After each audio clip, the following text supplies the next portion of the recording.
ჩვენს ეთერში ახლა სტუმრობის დროა და ჩვენი ლანა ბლიაძე შემოგვიერთდა თავის შესანიშნავ სტუმართან ერთად და ძალიან საჭირო როტო საკითხზე ვისაუბრებთ როგორც ლანა. ნამდვილად მოგესალმებით, მივესალმებით ჩვენს მაყურებელს. დღეს სამშაბათია, საბავშვო რუბრიკით შემოგიერთდით და ამ რუბრიკაში ვაპირებთ საუბარს თემაზე, რომელიც ყველა მშობელს განსაკუთრებულად დაინტერესებს. მშობელი, მაგრამ არ მოგიერთდი ხაზის გასვლას. შენი ჩვენს მდგომარეობაში. ყურადღებით მოვისმენთ. მოკლედ, როგორ გამოგადგება? ზუზუ, შენი შვილები აქეთ თუ აგვირჩევენ. მოკლედ, როგორ შევარჩიოთ საბავშვო ფეხსაცმელი? ამაზე გვექნება საუბარი და ერთი შეხედვით შეიძლება ვთქვათ, რომ რა უნდა ფეხსაცმლის შერჩევას, მაგრამ საკმაოდ ესეთი რთული პროცესია, რომელიც უნდა ვიცოდეთ გარკვეული დეტალები. აი მაგალითად, ღაბაში იცით რა არის მეგობრებო? კი ბატონო, კი. ეგრეთ წოდებული სუპინატორი. სუპინატორი. კი ბატონო, რა როლი აქვს სუპინატორს ბავშვის ფეხსაცმელში ზოგადად და რა უნდა გავითვალისწინოთ, რომ სწორად ავარჩიოთ ფეხსაცმელი, იმიტომ რომ ჩვენ ვიცით, რომ სწორად შერჩეულ ფეხსაცმელს ძალიან მნიშვნელოვანი ფუნქცია აქვს, სწორად ვითარდება უკვე ბავშვი და მოკლედ ამ ყოველივეზე დეტალებზე შეგვიძლია ჩვენ სტუმართან ერთად ვისაუბროთ. წარმოგიდგენთ ანი გეგეშიძეს, რომელიც ექიმი რეაბილიტოლოგი გახლავთ და უფრო ფცლად და კომპეტენტურად გვესაუბრება. მოგესალმებით და მადლობა რომ დილიდან ხართ ჩვენთან ერთად.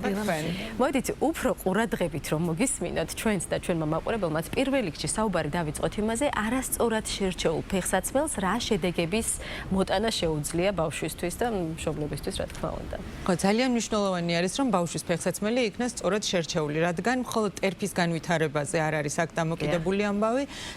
არასწორი ტერფის განვითარებას მოყვება შემდგომ უკვე მენჯის სახსრის არათანაბარი განვითარება, რამაც შეიძლება მიგვიყვანოს ხერხემლის გამრუდებამდე და ხერხემლის სვეტის არაერთ პრობლემამდე. ამიტომ ძალიან მნიშვნელოვანია და დიდი ყურადღება უნდა მივაქციოთ ფეხსაცმლის სწორად არჩევას, რომ შემდგომ უკვე გართულებები ავიცილოთ თავიდან. ანუ ესე იგი რაღაც ჯაჭვური ამბავია. რა თქმა უნდა, მთლიანი ორგანიზმი არის ჯაჭვურად გადავიდა. ხერხემლის განმავლობას მერეებიც მოყვება კიდე ცალკე. ხო, ნუ კი ბატონო. ქრონოლოგიურად რომ მივყვეთ, აი პირველი ფეხსაცმელი, როცა სჭირდება ბავშვს, რამდენიმე თვის არის. რას უნდა აკმაყოფილებდეს ეს ფეხსაცმელი? ასევე ძალიან მნიშვნელოვანია, როდის უნდა ვუყიდოთ ბავშვს პირველი ფეხსაცმელი. როდესაც ბავშვი სახლში იწყებს რამოდენიმე ნაბიჯის გადადგმას, ამ დროს არ არის საჭირო ფეხსაცმლის ბავშვს რომ ეცვას ფეხსაცმელი. პირიქით სახლის პირობებში ბავშვი თუ ივლის ფეხშიშველი, ბევრად უფრო სასარგებლოა, სწორად ვითარდება ფეხის კუნთები და ესე ჯობია. რა საკამდებოდეს რომ დაგვიკონკრეტოთ? აი გეტყვით, პირველი ფეხსაცმელი ბავშვს უნდა შევუძინოთ მაშინ, როდესაც ბავშვი გარეთ უკვე იწყებს თავისუფლად გადაადგილებას.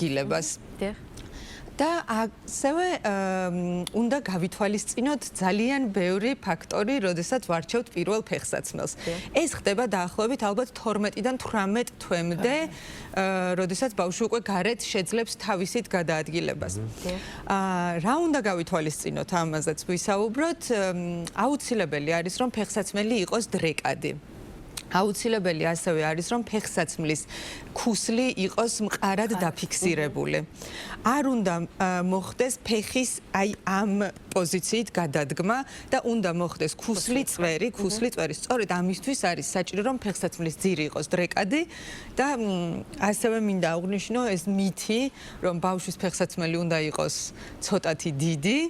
არ არის ესე, ბავშვს უნდა კონდეს ფეხსაცმელი კარგად, ზუსტად მომჯდარი და ყოველ 3-4 თვეში ერთხელ აუცილებელია რომ ზომა შევამოწმოთ, იმიტომ რომ იცით ამ ასაკში ძალიან სწრაფად იზრდება ბავშვი და სწრაფად ვითარდება. 90-იანები ვისაც გვაქვს გამოვლილი, ეს არ გაგვიკვირდება, იმიტომ რომ იყო დრო რომ დიდ ფეხსაცმელს ყიდულობდნენ, მერე ბამბებს ტენიდნენ და რაღაცა მსგავსი პროცედურები იყო, რაც შეიძლება დიდხანს ყოფნოდა, კი ბატონო, მაგრამ უნდა იყოს აუცილებლად ესე იგი ზუსტი ზომა. ხო, ასე. კარგად, ანუ არ უნდა კონდეს ძალიან ეხა ისე რომ შემაწუხებლად იყოს, მაგრამ დიდი ფეხსაცმელიც ნამდვილად, იმიტომ რომ ფიქსაცია აღარ ხდება დიდ ფეხსაცმელში ბავშვის ფეხის და ირღვევა ბალანსი. ამიტომ სწორად რომ მოახდინოს ბავშვმა მყარად დადგომა და ფიქსაცია და ბალანსი, ამიტომ საჭიროა რომ როგორც ჩვენთვის ვარჩევთ რომ კარგად გქონდეს ფეხსაცმელი, ისევე ბავშვისთვის ავარჩიოთ. აინი ძალიან მნიშვნელოვანი საკითხია ღაბაში ვახსენე და სუპინატორი იგივე გასაგები რომ იყოს მეტად.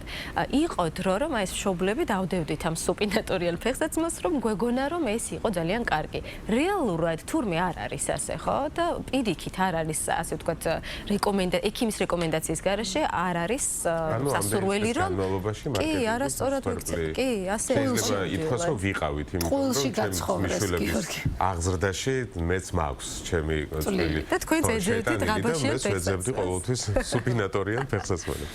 რა როლი აქვს რეალურად სუპინატორს? იცით როგორ არის სუპინატორი იგივე ღაბაში არის ბრტყელი ტერფის საწინააღმდეგოდ გამოყენებული, ხო? ეხლა ბრტყელ ტერფზე ორი სიტყვით რომ თქვა არ შეიძლება რომ 4 წლამდე ყველა ბავშვის ტერფი გამოიყურება როგორც ბრტყელი ტერფი. იმიტომ რომ იქ არის ცხიმოვანი ბალიში და ასე შემდეგ.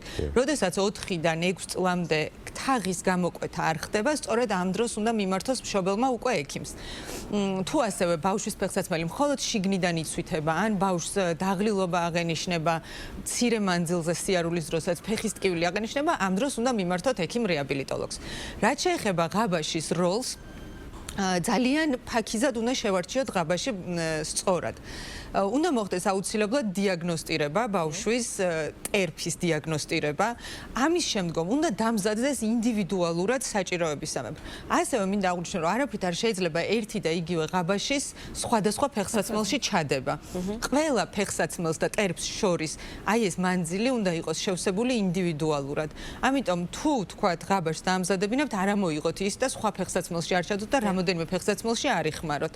თუმცა, რა თქმა უნდა, ყველასთვის არ არის აუცილებელი, თუ ბავშვს აქვს განვითარებული თაღი და არ აღენიშნება ეს პრობლემები, არ იცვითება ფეხსაცმელი შიგნიდან, არ აქვს ტკივილი, არ აქვს დაღლილობა მცირე მანძილზე სიარულის დროს, არ არის საჭირო ღაბაში და ანუ დავაკვირდეთ ჩვენი პატარების ფეხუცებს, ხო?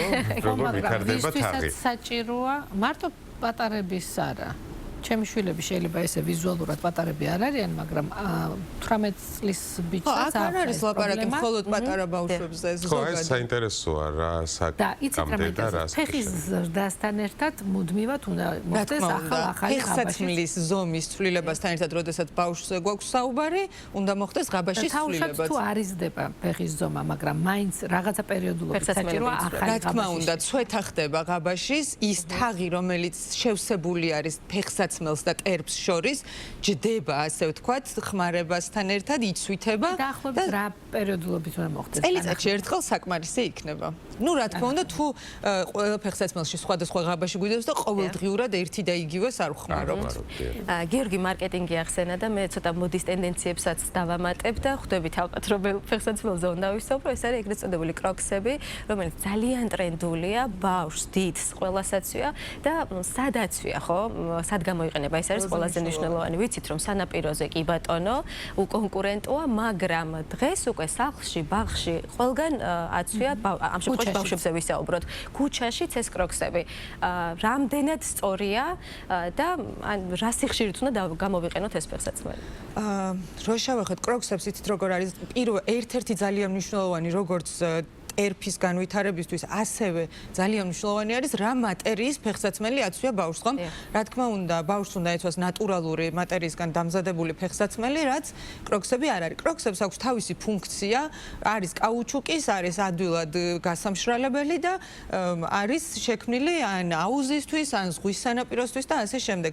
რა თქმა უნდა, მისი გამოყენება რეკომენდირებული არის დანიშნულებისამებრ, თუმცა ყოველდღიურ ცხოვრებაში არის ბავშვისთვისაც და დიდისთვისაც ძალიან სახიფათო, იმიტომ რომ არ ხდება ფეხის ფიქსაცია, ბალანსი ირღვევა და მით უმეტეს ბავშვისთვის, როდესაც ფეხის კუნთების განვითარება ხდება და ეს პროცესი მიმდინარეობს, არ არის რეკომენდირებული დანიშნულებისამებრ და სხვა შემთხვევაში გამოყენება. მხოლოდ იქ, სადაც წყალია, სანაპიროზე, აუზზე და ასე შემდეგ. ყოველდღიურად და ქუჩაში არა.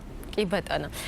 ფეხში შვილის სიარული ახსენეთ თქვენ და მე ვიცი რომ ბავშვის ტერფის და ზოგადად განვითარებისთვის ძალიან მნიშვნელოვანია ეს. ჩვენ მთელი ბავშვობა გვესმოდა რომ არ გაცივდე ფეხზე ჩაიცვი და ეს ფეხში შვილის სიარული არ შეიძლებოდა. რეალურად რა მოაქვს ამ ფეხში შვილის სიარულს ბავშვებისთვის? ფეხში შვილის სიარული ბავშვისთვის, როდესაც ფეხს იდგავს, არის ძალიან მნიშვნელოვანი.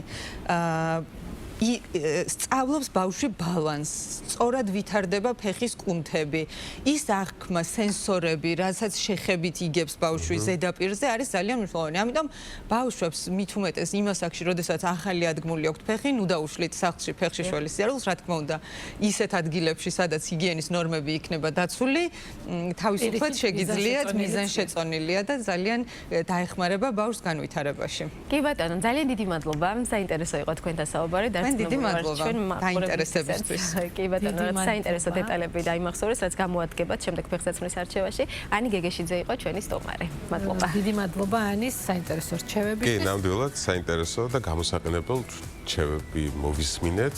აი ასეთი იყო 4 ნოემბრის ახალი დღე. ბედნიერ და წარმატებულ დღეს გისურვებთ მთელი დღის განმავლობაში. დროებით.